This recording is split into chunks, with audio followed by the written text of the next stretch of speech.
주님은 우리와니라. 내 안에 계신 성령 하나님이 내 힘입니다 라는 제목으로 말씀을 전하겠습니다. 사람들은 건강이 내 힘이라고 생각합니다. 또 돈이 내 힘이라고 생각합니다. 또 사람과의 관계가 내 힘이라고 생각합니다. 또 내 능력과 내가 지금까지 이루어온 이 성취가 나를 지켜줄 것이라고 누구나 그렇게 생각합니다. 그러나 우리 인생길 위기를 만나면, 환난을 만나면은 무엇이 진짜 힘인지 그때 알게 되는 것입니다. 의학적인 사형 선고가 기록되어 있는 병원 진단서 앞에서, 갑작스런 재정적인 위기 앞에서, 사람이 하나둘 떠나가는 순간 앞에서 우리는 그때 깨닫게 되는 것입니다. 야, 돈으로 해결되지 않는 것도 있구나. 사람도 끝까지 나와 함께하지 못하는구나. 내 능력도 한계가 있구나. 이렇게 사람은요, 어떤 위기를 만났을 때에, 어려움을 만나게 되면은 무엇이 진짜 힘인지 그때서 비로소 깨닫게 된다는 얘기입니다. 베드로는 예수님을 사랑한다고 가장 크게 외쳤던 사람입니다.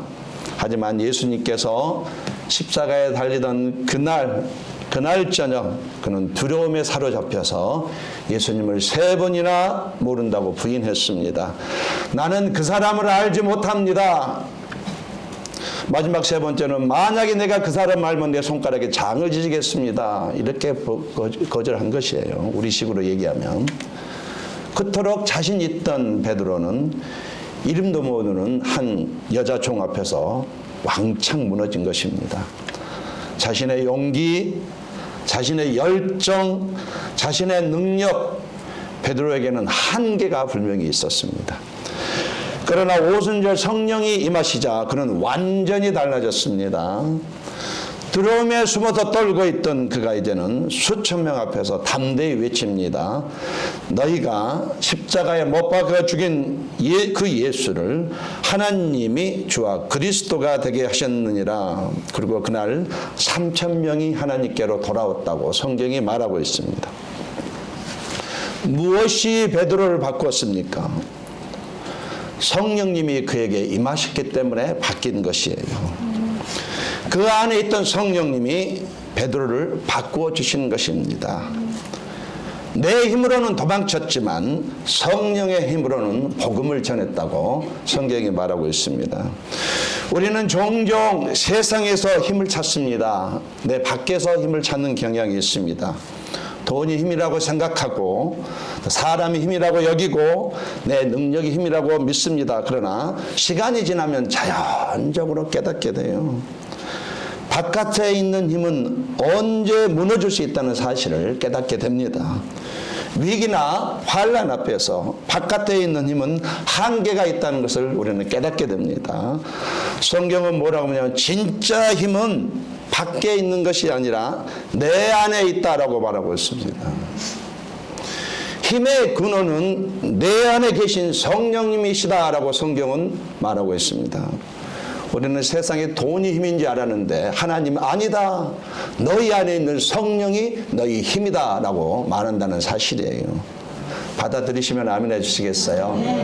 예.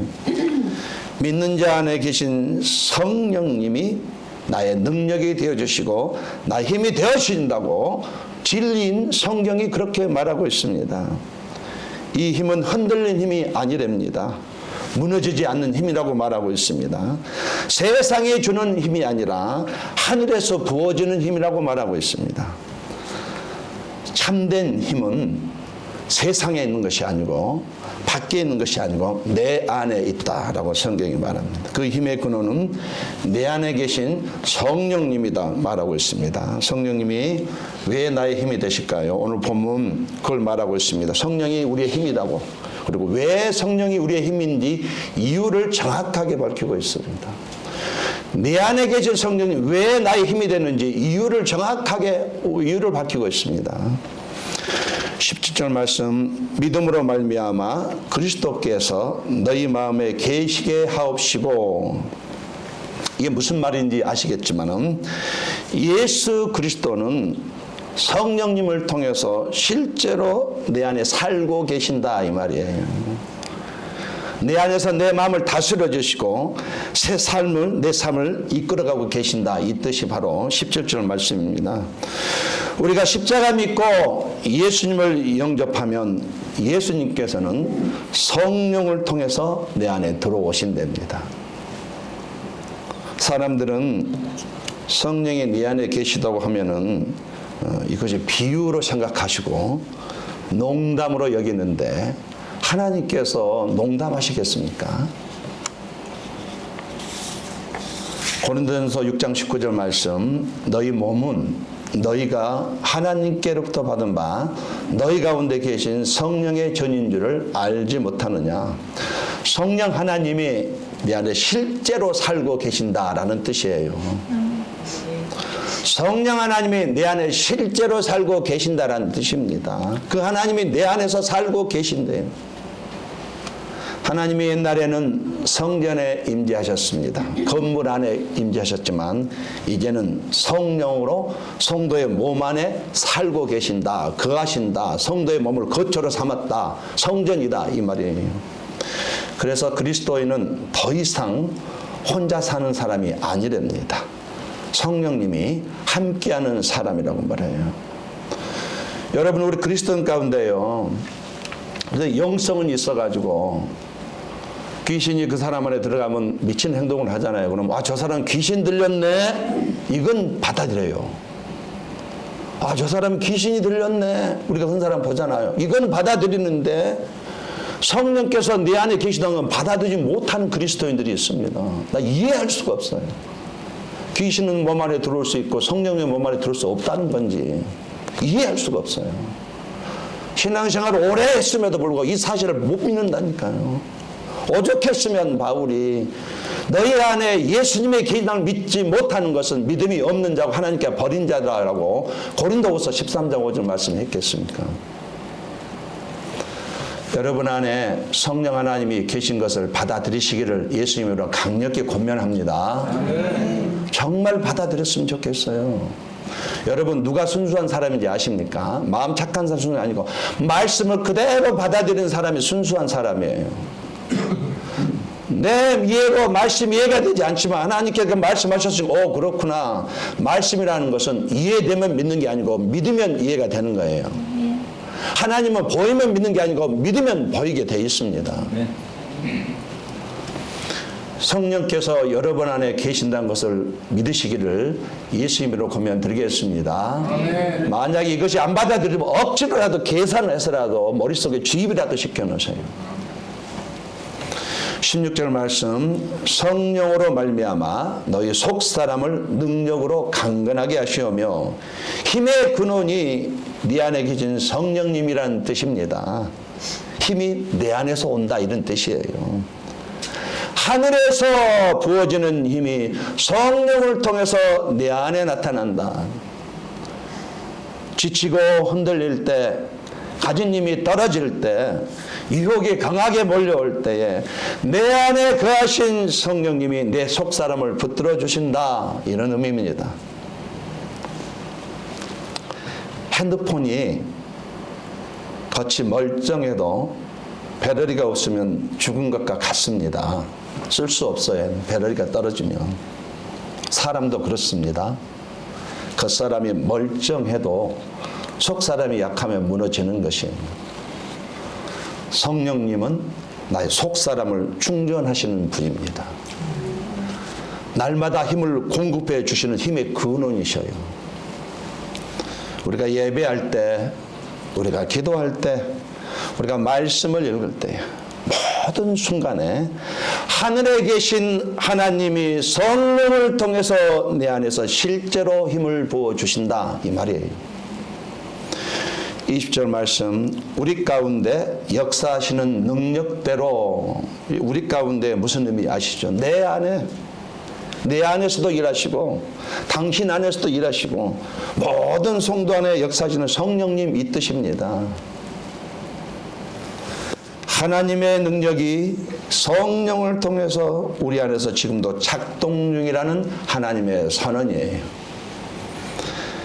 능력은 하늘에서 오는데 그 능력이 네 안에 계신 성령을 통해서 세상으로 드러난다는 뜻입니다. 바울은 성도가 혼자의 힘으로 살아가는 것이 아니라 네 안에 계신 성령의 능력으로 살아간다고 지금 선언하고 있는 것이에요. 세상은 늘 변하고 흔들립니다. 상황이 좋을 때도 있고 어두워질 때도 있습니다. 그런데 성령님은 세상이 어떻게 변하든지 간에 네 안에서 여전히 계시면서 나의 마음에 무너지지 않도록 붙들어 주신다 이 말이에요. 성령님이 왜 내 힘이 되시는가? 첫 번째로 성령님이 내 힘이라고 고백하는 이유는 나를 버티게 해 주시기 때문에 이 고백을 하는 거예요. 이 세상에서 나를 버티게 해 주시기 때문에. 나의 남편은 한계가 있습니다. 그러나 네 안에 계신 성령님은 한계가 없어요. 할렐루야. 남편 너무 믿지 마세요. 16절 말씀 같이 읽어보겠습니다. 시작.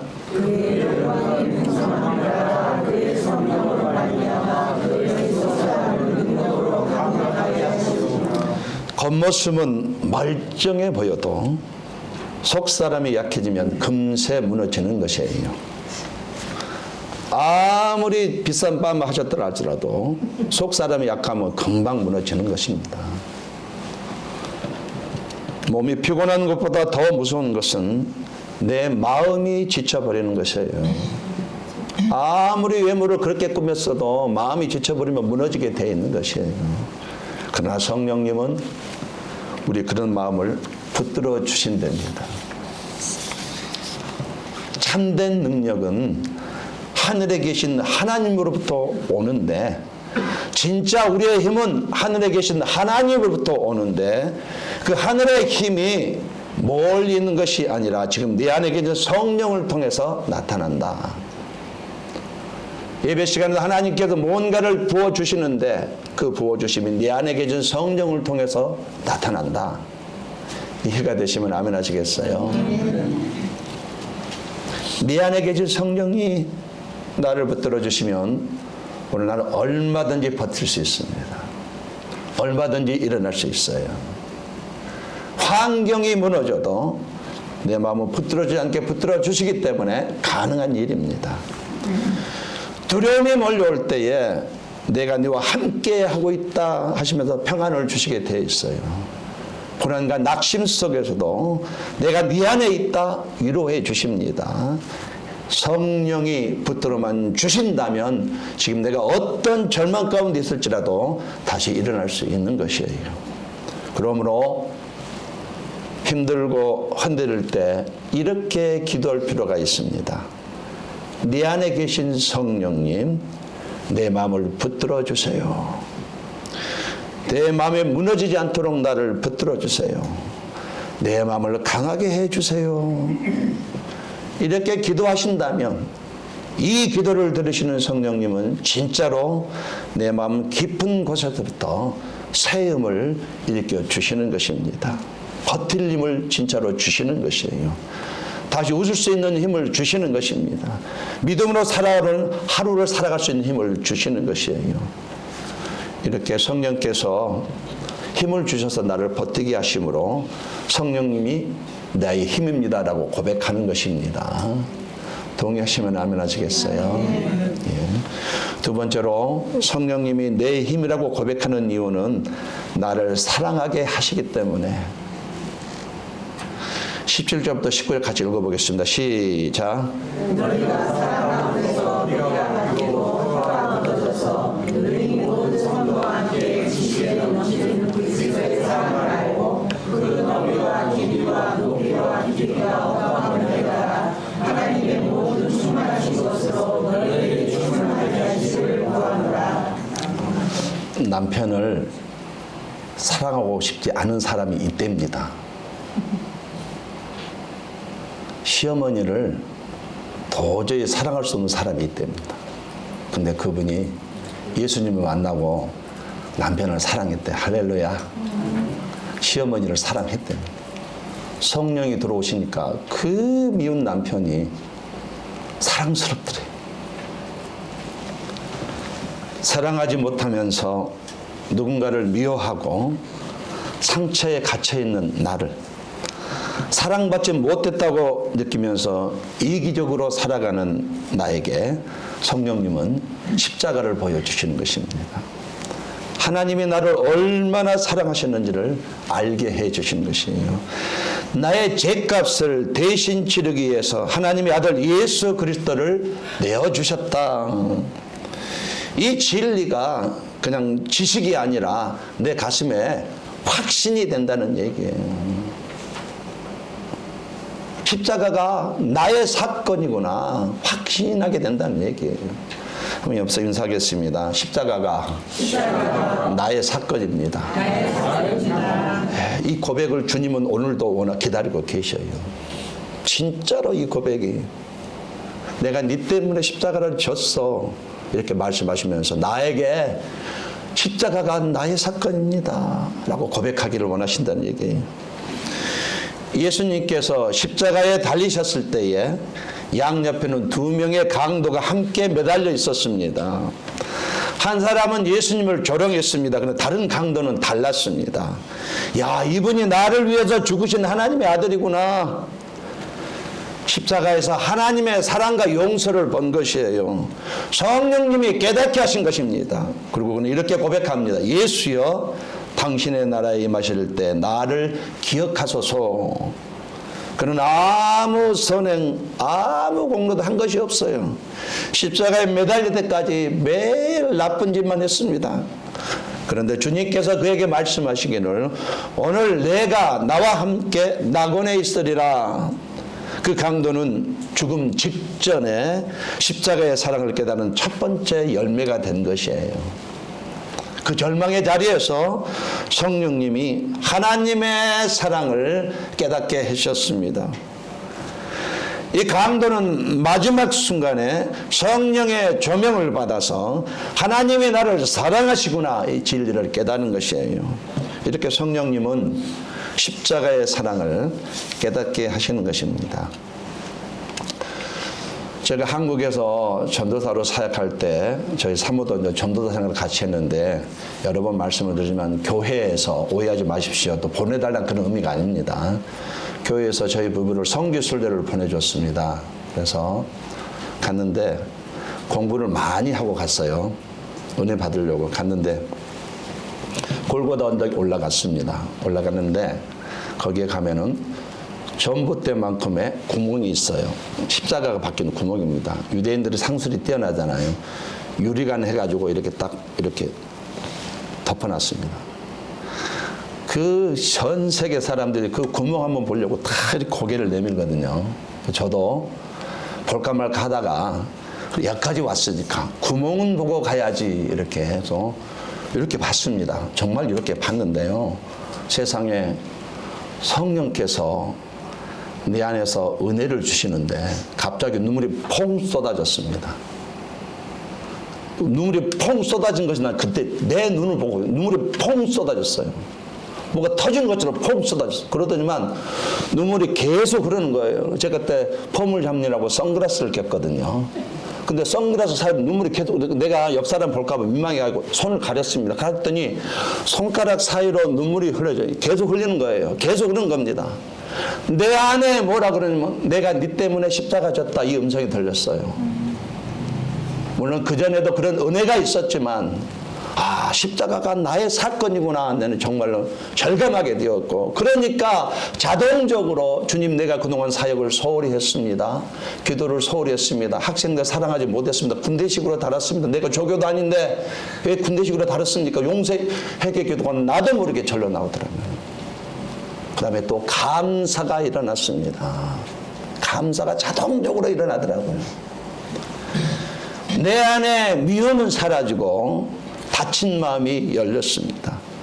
그 사랑이 내 상처를 씻었고 무너진 마음을 다시 세워주었습니다. 그래서 용서가 피어나게 되는 것이에요. 다시 품을 용기가 생긴 것입니다. 다른 사람을 사랑하게 된 것이에요. 제가 군대에서 우리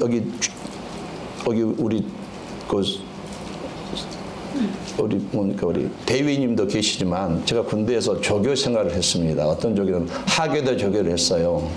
그것은 일반 병사가 아니고 장교를 이렇게 교육시키는 조교입니다. 그래서 좀 지적인 조교잖아요. 지적인 조교인데 군대 제대하고 나서도 전도사 생활을 군대식으로 했습니다. 조교식으로. 사랑은 하지만 방법이 군대식. 그런데 하나님께서 그거 맞지 않다. 네가 무슨 조교냐 이러시다. 그리고 이거에 대해서 정말 회개를 많이 했어요. 그리고 애들을 그때부터 사랑하기 시작했는데 제가 그렇게 그 다음부터 피자를 많이 샀어요. 보이면 죽직 데려다가 피자를 먹이고 떡볶이 먹이고 이렇게 순대를 먹였습니다. 근데 그게 통하더라고요. 뭔 말이냐면 내가 사랑한 사람이 되기 위해서 이렇게 일부러 행동을 했다는 뜻이에요. 사례비 받아가지고 다 떡볶이로 나갔습니다. 사랑해 보려고 노력한 거예요. 그렇게 노력했다는 걸 말하는 겁니다. 이렇게 하나님의 사랑을 알게 되면은 내가 사랑하게 되더라. 누가 하지 마라 그래도 하게 되더라. 사랑을 알게 되니까 더 이상 흔들리지 않게 되더란 얘기예요. 사랑을 모르면 쉽게 무너지고 상처받지만 사랑을 깨달으면 그 자리를 지키게 되고 일어서게 되고 다시 품게 되고 다시 사랑하게 되더라. 이 말을 하는 것입니다. 오늘 본문에 보면 너희가 사랑 가운데 뿌리가 박히고 터가 굳어졌다 이렇게 말하고 있어요. 성령께서 내 안에서 역사하실 때에 하나님이 나를 사랑한다는 이 믿음이 진짜로 생기게 되는 것입니다. 나는 사랑받는 존재라는 확신을 갖게 되는 것이에요. 이 확신이 내 마음의 뿌리가 되고 인생의 기초가 되는 것이에요. 하나님이 나를 사랑하신다는 이 확신이 내 인생의 기초가 되는 것이에요. 사랑은 받은 자만이 할 수 있거든요. 그래서 남을 사랑할 수가 있는 것이에요. 조건 없이. 하나님의 사랑을 깨닫는 사람은 다른 사람을 사랑하게 되는 것입니다. 한번 옆 사람에게 내가 당신을 사랑하도록 노력하겠습니다. 네.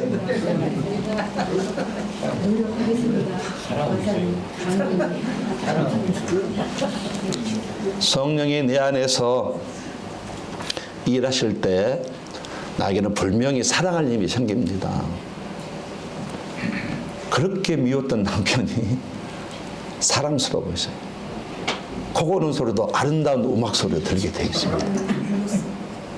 발의 냄새가 향기로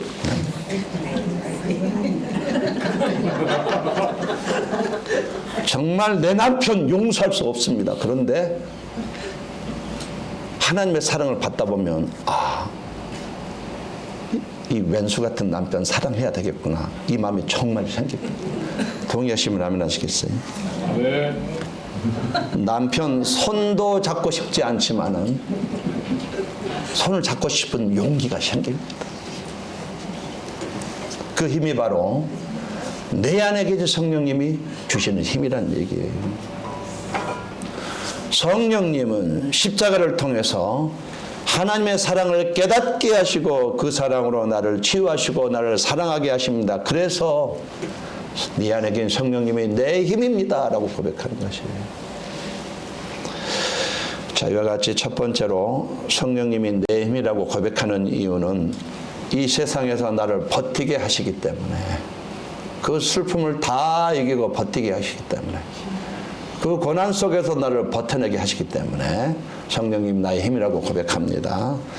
두 번째요, 사랑할 줄 몰랐는데 십자가를 깨닫게 하시고 사랑하게 하시니까 야, 성령님이 내 힘이구나 고백하게 됩니다. 마지막 세 번째로 성령이 내 힘이다 라고 고백하는 이유는 나의 문제 속에서 길을 만들어 주시기 때문에, 20절 20절 말씀, 우리 가운데서 역사하시는 능력대로 우리가 구하거나 생각하는 모든 것에 더 넘치도록 하실 이에게 교회 안에서와 그리스도 예수 안에서 영광이 대대로 영원 무궁하기를 원하노라. 아멘. 우리 가운데서 역사하시는 능력, 이걸 현재형을 쓰고 있습니다. 현재형이에요. 지금 내 안에서 말하는 거예요. 지금 네 안에서 실제로 일하고 계신다는 뜻입니다. 지금 여러분 안에 계신 성령께서 실제로 일하고 계신다는 뜻이에요. 사람들은요, 귀신이 사람 몸에 들어간다는 걸 받아들이고 성령이 내 안에 오신다는 걸 못 받아들인다, 이해할 수가 없습니다. 하나님의 말씀은 분명히 성령이 내 안에 계시는데도 불구하고 이 말을 거부한 그리스도인이 있다는 얘기예요. 성령이 여러분 안에 계신 것을 믿으시기 바랍니다. 이걸 확신할 때부터 기쁨이 생기고 예배가 재밌어지고 기도가 즐거워집니다. 내가 개런티 할게요. 이것이 있을 순간 이걸 확신할 때도 헌신을 해도요, 손해보는 같은 생각이 안 듭니다. 인생에는 내 힘으로 바꿀 수 없는 문제들이 있습니다. 노력해도 안 되고 예수도 안 되고 아무리 계산해도 앞이 보이지 않을 때가 있습니다. 그때 사람은 절망합니다. 이젠 끝이구나, 아무 소용이 없구나. 그러나 분명히 그때 그 시간에 저와 여러분의 어떤 믿음에 따라서 성령은 내가 시작하겠다 선포하신다는 얘기예요. 내가 너를 도와주겠다. 내가 길을 만들어줄게. 내가 구멍을 만들어줄게. 아무리 쇠문이 목혀있더라도 내가 그걸 뚫어줄게. 이렇게 말씀하신다는 얘기예요. 사도행전 16장에 보면 바울과 실라가 복음을 전하다가 매를 맞고 감옥에 갇혔습니다. 깊은 어둠 속입니다. 바닥은 차갑습니다. 몸이 피투성이고 만신창이가 됐습니다. 어떤 희망도 없어요. 그러나 그들은 절망하지 않았습니다.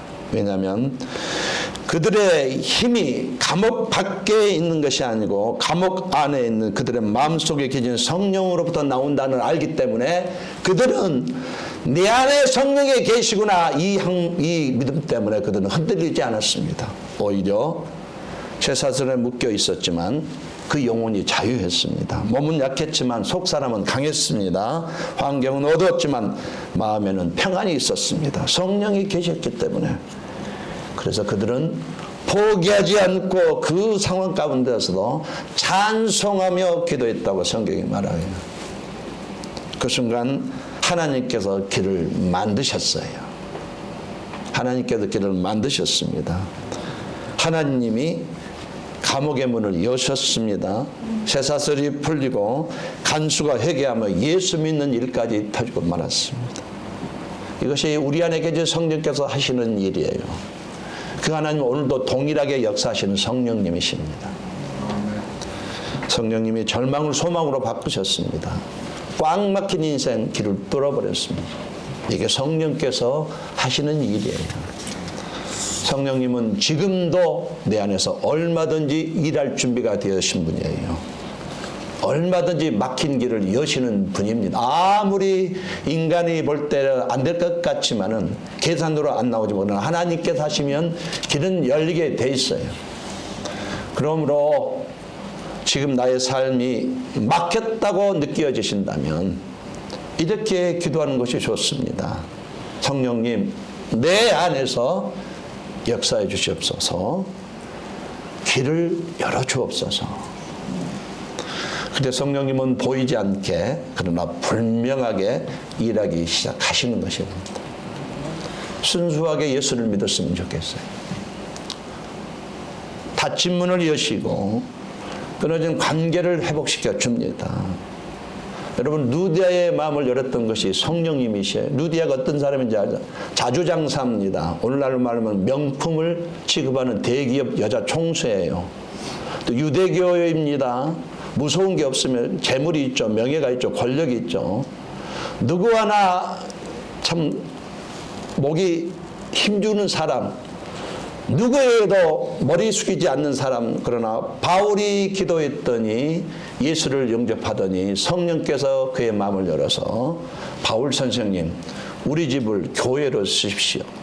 빌립보 교회가 되었고 그 빌립보 교회가 전 유럽을 복음화시켰습니다. 성령께서는 이렇게 끊어진 관계를 이어주시고 나의 슬픔의 자리를 감사의 자리로 얼마든지 바꾸시는 분이세요. 나의 문제 속에서 어떤 막힘이 있다 할지라도 하나님은, 성령님은 길을 만드시는 분이십니다. 그래서 성령님이 내 힘이라고 고백하는 겁니다. 말씀의 결론을 맺겠습니다. 오늘 우리가 붙잡아야 할 한 가지 진리가 있습니다. 힘은 외부에 있는 것이 아니라 네 안에 계신 성령님께 있다. 사람들은 언제나 세상에서 힘을 찾습니다. 돈에서 찾습니다. 사람에게서, 환경과 여건 속에서 힘을 찾습니다. 그러나 그것들은 분명히 한계가 있고 언제든지 사라질 수 있어요. 돈은 떨어지고 사람은 변하고 환경은 흔들리게 되어 있습니다. 그러나 내 안에 계신 성령님은 변하지 않으시는 힘의 근원이 되시는 것이에요. 성령님은 지금도 내 안에서 이렇게 말씀하십니다. 너의 힘은 밖에 있지 않다. 세상에 있지 않다. 내가 너 안에 있다. 내가 너를 붙들어 줄 수 있고 세우고 다시 일으킬 수 있다. 내가 너의 힘이다. 그러므로 나를 바라보라. 이렇게 말씀하시는 것이에요. 우리는 힘들 때마다 고백할 수 있습니다. 내 안에 계신 성령님이 내 힘입니다. 라고 고백할 수 있어요. 우리는 약해질 때마다 선포할 수 있습니다.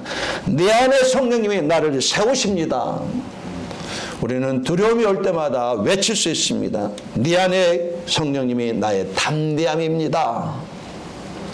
이 고백이 우리의 믿음의 고백이 되는 것이고 이 믿음이 오늘을 살아가는 힘이 되는 것입니다. 힘은 외부에 있지 않습니다. 진짜 힘은 내 안에서 역사하시는 성령님으로부터 오는 것입니다. 성령님이 네 안에 계시기에 오늘 나는 버티는 것이에요. 성령님이 네 안에 계시기에 내가 오늘 사랑할 수가 있는 것입니다. 성령이 네 안에 계시기에 문제 앞에서 주눅들지 않고 앞으로 나갈 수가 있는 것이에요. 성령님이 계신 내 마음이 바로 하나님의 능력이 머물러 있는 자리인 것입니다. 내 마음이 바로 하늘의 능력이 흘러나오는 원천이 있는 곳입니다. 따라하겠습니다. 힘은 밖에 있지 않다. 네 안에 계신 성령님이 내 힘이다. 오늘도 내일도 평생 동안 이걸 잊지 마시기를 권면드립니다. 그리고 기도하면서 성령의 인도하심을 따라가시다가 하나님의 희상대 앞에 서서 상급 받으시고 천국으로 돌아가시기를 예수님으로 권면드리겠습니다.